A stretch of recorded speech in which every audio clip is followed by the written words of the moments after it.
Hi guys, welcome to Tactim channel. Hope you are doing well. In this video, I'm gonna be showing you how to stream CSGO on OBS. So let's go to the OBS first. After go to OBS, you have to take a scene first. After taking scene, you have to click on this sources option plus icon.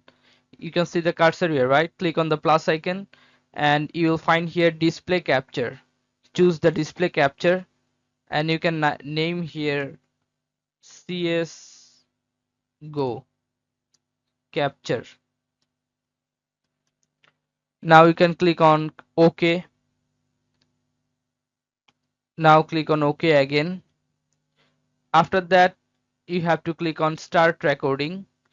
After start recording, then you can start your gaming.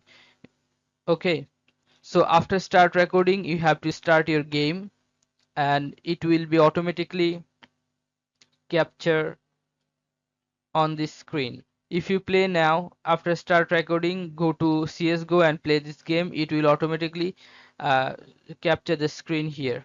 Okay guys, so this is how you can do this guys. If you find this video helpful, then please give a thumbs up and don't forget to subscribe the channel. Thank you so much for watching the video.